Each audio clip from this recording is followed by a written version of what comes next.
The homeless man I saved from my alley was worth $847 billion. But that wasn't the most shocking part. The most shocking part was what he knew about my dead daughter. I'm standing in my penthouse bathroom at 3 in the morning, scrubbing blood from my white Hermes coat, watching pink water spiral down Italian marble. My hands won't stop shaking, not from the November cold that seeped through my bones during those 20 minutes in the alley, but from the impossible truth I'm about to discover.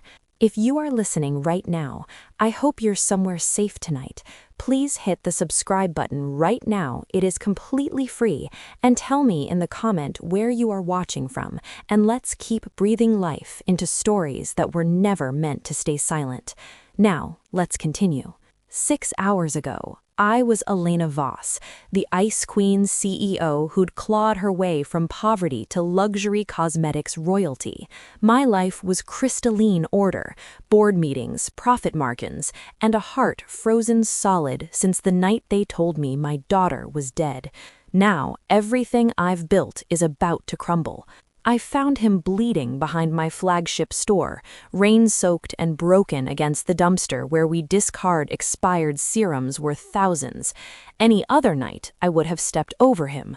Elena Voss doesn't do charity. Elena Voss doesn't touch dirty things.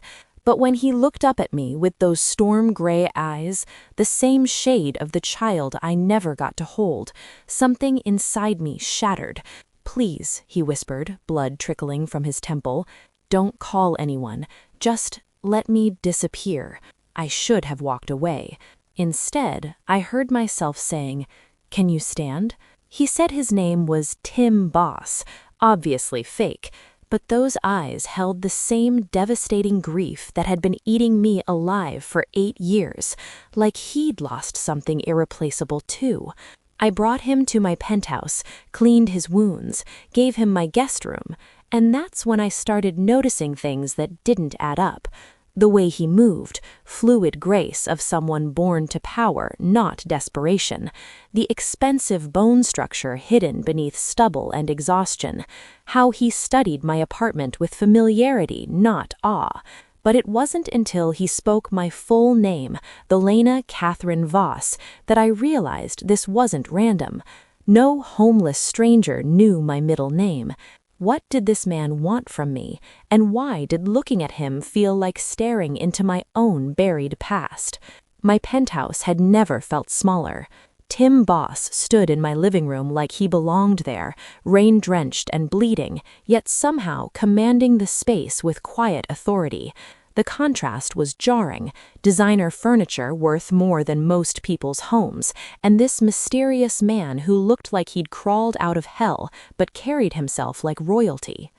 I'd built this sanctuary as my fortress, floor-to-ceiling windows showcasing the city I'd conquered, white marble and crystal chandeliers reflecting the perfection I sold to millions of women who believed beauty could save them. Everything pristine, controlled, untouchable, just like I'd trained myself to be. "Bathrooms down the hall," I said, my CEO voice slipping back into place. "There are towels, a shower. I'll find you something clean to wear." He nodded but didn't move, those storm-gray eyes studying me with uncomfortable intensity. Why did you help me? The question hit harder than it should have. Why had I helped him? Elena Voss had clawed her way from poverty by burying every soft impulse, every moment of weakness that could be exploited. Charity was for board meetings and tax write-offs, not for rain-soaked alleys. "I don't know," I admitted, and the honesty tasted foreign on my tongue. Something shifted in his expression. Surprise, maybe, or recognition, like he understood what it cost me to admit uncertainty. "You're not what I expected," he said quietly. "Neither are you." I gestured towards his torn clothes. "Those aren't thrift store finds." A shadow crossed his face. "You're observant." "I built a billion-dollar empire by reading people, Mr. Boss, and everything about you screams someone running from something." The words sliced through me with surgical precision. I'd spent 8 years perfecting my armor, building walls so high that no one could see the broken woman underneath. Yet this stranger had seen through it all in minutes. "We all run from something," I said carefully. "True, but some of us run towards something too." His gaze swept across my apartment. The awards, the magazine covers featuring my face, the empire I'd built from nothing. "This is impressive, but it doesn't look like home." Because it wasn't.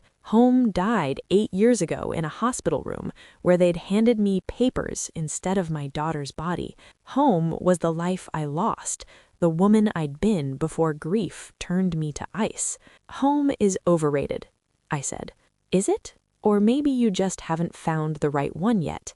The way he said it made me feel transparent, like he could see every scar I'd hidden beneath designer clothes and perfect makeup. It should have terrified me. Instead, it felt like coming alive after years of sleepwalking. "Go clean up," I whispered, not trusting my voice, before I change my mind about this whole rescue mission. As he disappeared down the hallway, I pressed my back against the cool window and wondered what the hell was happening to me. Why did this stranger feel like he was seeing the real me for the first time in years? The sound of shattering glass woke me at dawn. I bolted upright in bed, heart hammering, and realized it had come from the guest room. When I reached the doorway, Tim Boss stood frozen by the window, my antique crystal paperweight, a gift from my first $1 million investor, in pieces at his feet. But it wasn't the broken glass that made my breath catch.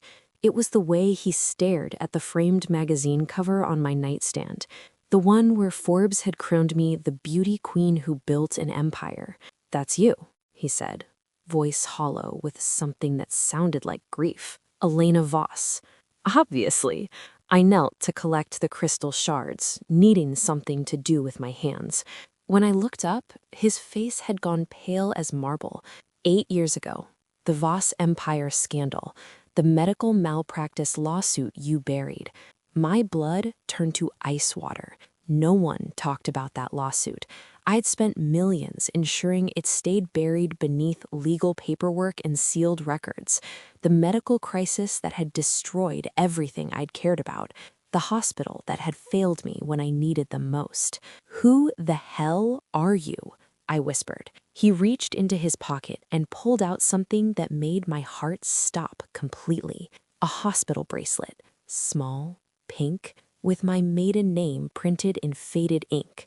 "My name isn't Tim Boss," he said quietly. "And Elena, your daughter didn't die." Everything I'd believed for 8 years was a lie?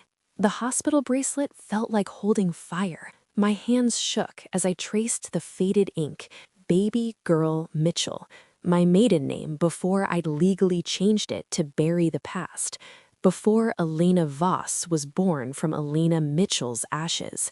"This is impossible," my voice cracked. They showed me the death certificate. I held it in my hands.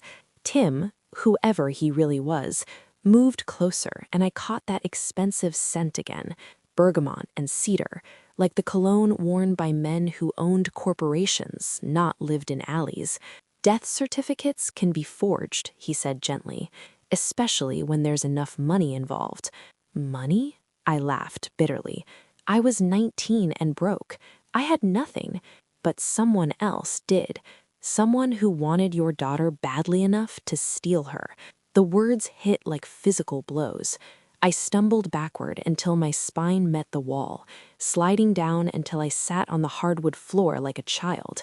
8 years of grief, 8 years of building an empire from the ashes of my shattered heart, and he was telling me it was all based on a lie?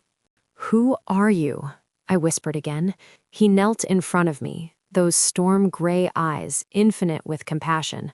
"Someone who's been searching for the truth just as long as you've been running from it." When his fingers brushed mine to take back the bracelet, electricity shot through me, not just attraction, though, God help me, even broken and bleeding, he was the most beautiful man I'd ever seen. This was recognition, like my soul knew his, even if my mind was still catching up. "Why should I believe you?" But even as I asked, part of me already did. The part that had never stopped dreaming about storm gray eyes and tiny hands that never got to hold mine. Because, he said, pulling out his phone, I have proof. The screen showed a photo that destroyed me completely. A little girl, maybe 7 years old, with my dark hair and his eyes, storm gray and achingly familiar. She sat in what looked like a mansion's garden, laughing at something off camera, alive and perfect and real. Her name is Sophia, he whispered. And Elena, she looks exactly like you did at that age. I couldn't breathe, couldn't think, couldn't do anything but stare at the daughter I'd mourned for 8 years, wondering how this stranger had found her when I'd believed she was dead. Where is she? The words ripped from my throat. His face went dark with something that looked like guilt. That's complicated. Complicated how?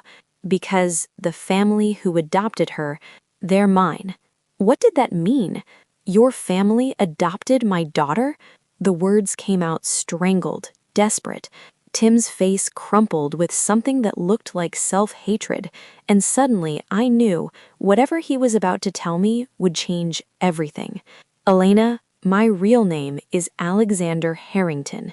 The world stopped spinning. Harrington, as in Harrington Empire, the pharmaceutical empire that owned half the medical facilities on the East Coast, as in the family whose name was whispered in boardrooms and hospital corridors with equal parts reverence and fear.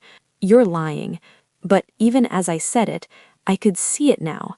The aristocratic bone structure, the unconscious authority, the way he carried himself like someone born to command billions.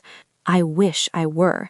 He pulled out a wallet I hadn't seen before, platinum cards spilling out along with a driver's license that made my blood freeze. Alexander James Harrington III. The Harringtons' own Mercy General, I whispered, pieces clicking into place like a nightmare puzzle. They owned the hospital where they told you Sophia died. Yes. Oh my God. I pressed my hands to my mouth, bile rising in my throat.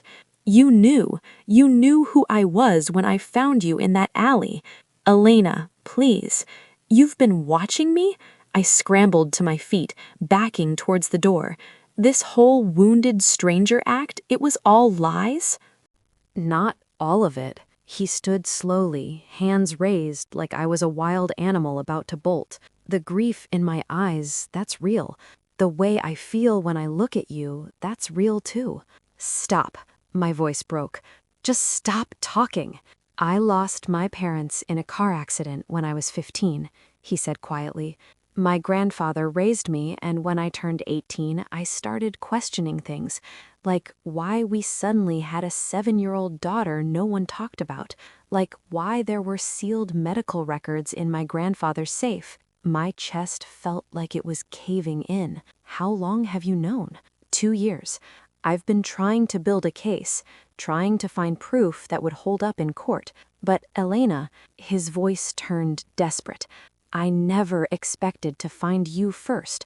I never expected to what? He stepped closer, and despite everything, the lies, the deception, the fact that his family had stolen my child, my treacherous heart still raced when he looked at me like that.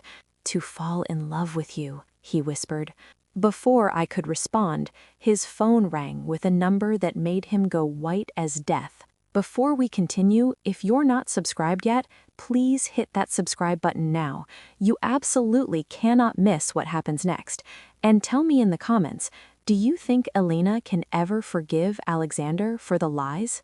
Grandfather, Alexander answered, his voice tight with dread. I watched his face transform from guilty desperation to pure terror as whoever was on the other end spoke. My stomach clenched with a premonition so dark it felt like drowning. When? Alexander cracked. How long do I have? How long do I have? Alexander, what's happening? But he held up a hand, his storm gray eyes now wild with panic. I understand. Yes, sir. I'm coming home now. The silence after he hung up felt like death itself. "They know I found you," he whispered, staring at the phone like it might explode. "My grandfather, Elena, we have to go, right now." "Go where? What are you talking about?" "They're moving Sophia tonight, taking her somewhere I'll never find her." His hands shook as he grabbed my shoulders. "Elena, they're going to disappear her completely." The words hit like ice water. After 8 years of believing my daughter was dead, I'd had exactly 10 minutes to hope she was alive, and now they were going to steal her again. Why? Why would they? Because I've been asking too many questions. Because they know I have the hospital bracelet, the medical records I copied. Because my grandfather would rather destroy everything than admit what he did. I sank onto the couch, my entire world crumbling. "How could you do this to me?" The words came out broken, raw. "How could you let me hope? Elena, I swear I didn't know they would."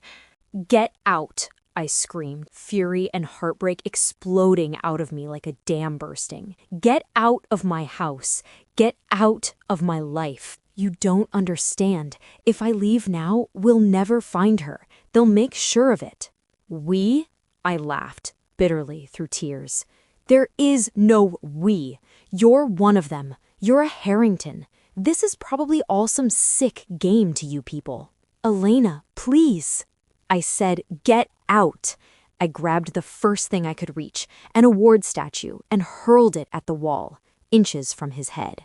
He stared at me with such devastation that it almost broke my resolve. Almost. "I love you," he whispered.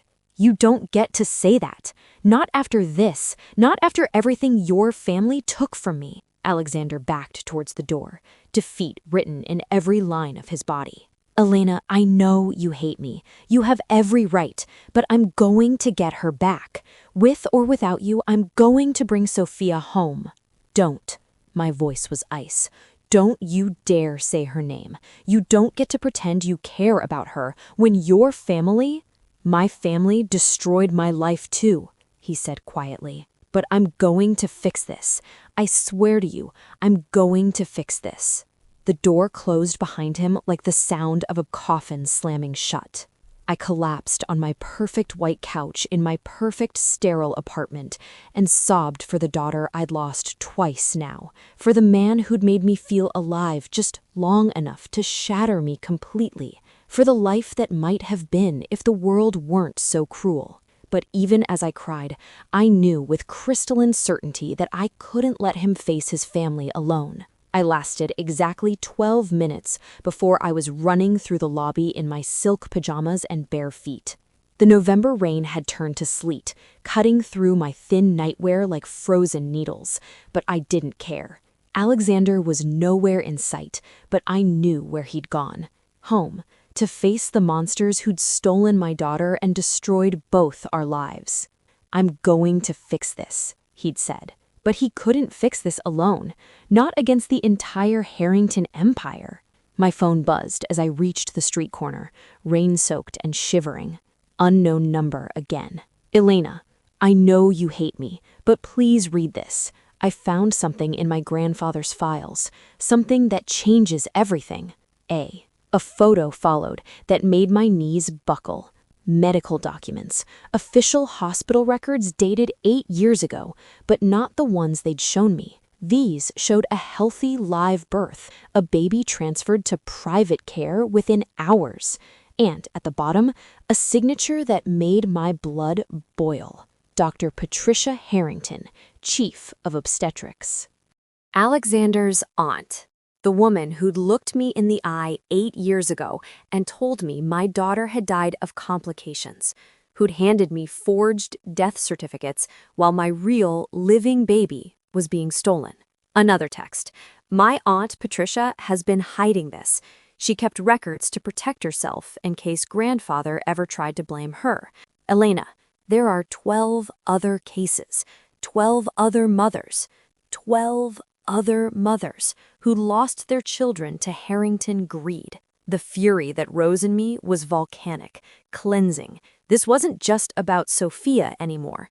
This was about every woman they'd destroyed, every baby they'd stolen, every lie they'd built their empire on. I called Alexander. "Elena." His voice was raw with shock. "Where are you?" "Driving to the estate." "Elena, you shouldn't. Send me the address. I'm coming with you." Silence. Then, "This is dangerous. My grandfather. He's capable of anything to protect the family name." "Good." My voice came out deadly calm. "So am I." "Elena." "Alexander." I stopped walking, rain streaming down my face as I found my center, the ice-cold certainty that built my empire.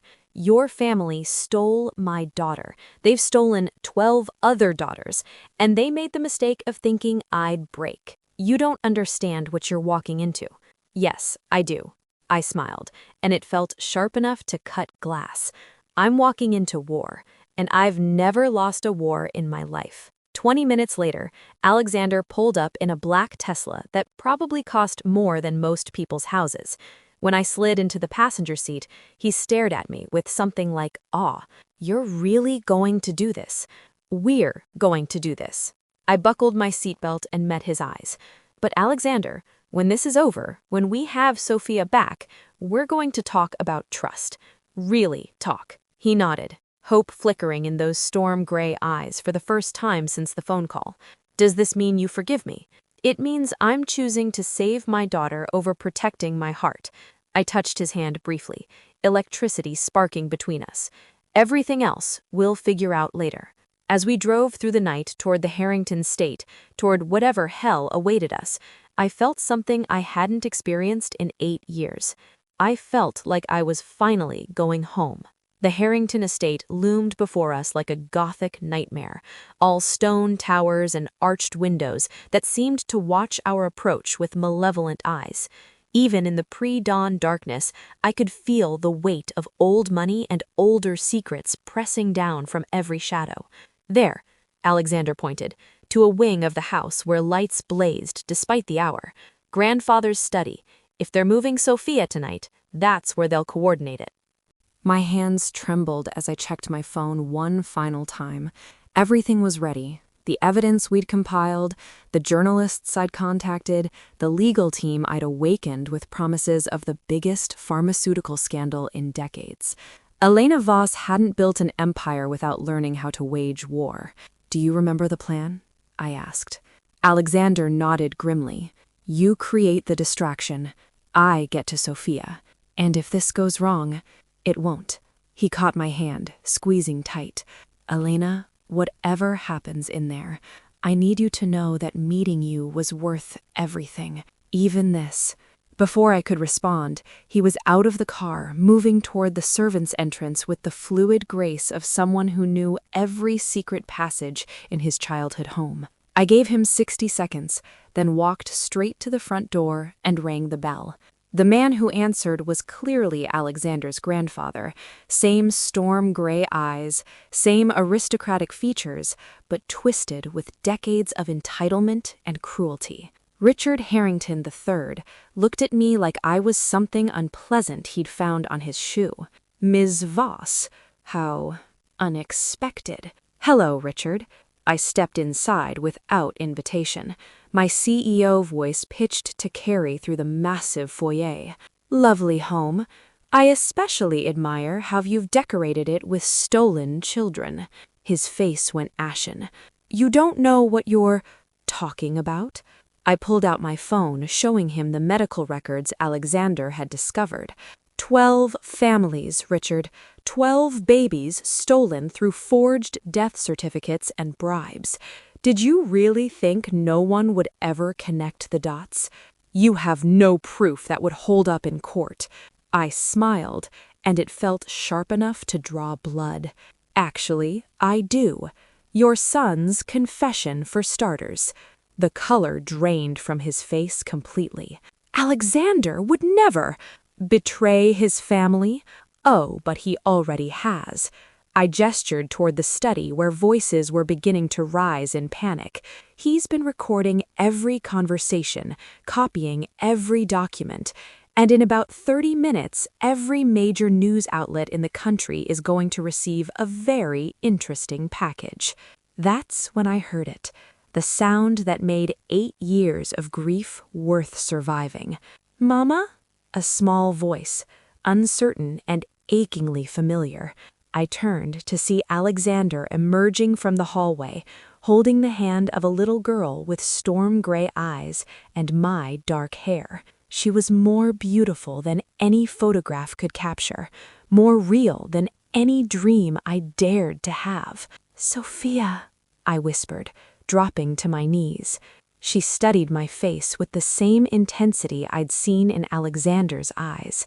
"Are you really my mama? The one who loved me before I came here?" "Yes, sweetheart. I'm really your mama, and I've loved you every single day since you were born." When she ran into my arms, 8 years of frozen grief melted into pure, blazing joy. Finally, my daughter was coming home. 6 months later, I stood in the garden of our new home. Not the sterile penthouse where Elena Voss had hidden from the world, but a real house with a tire swing and muddy footprints and the sound of laughter echoing through every room. Sophia's laugh specifically, as Alexander chased her around the oak tree, both of them covered in paint from the treehouse they'd been decorating all afternoon. "Mama, look!" She ran to me, pigtails bouncing, holding up a canvas covered in rainbow handprints. "Alex taught me how to make art with my fingers." Alex. Not Uncle Alex, not Mr. Harrington, just Alex. The man who'd spent the last 6 months proving that love could grow from the darkest betrayals. "It's beautiful, sweetheart."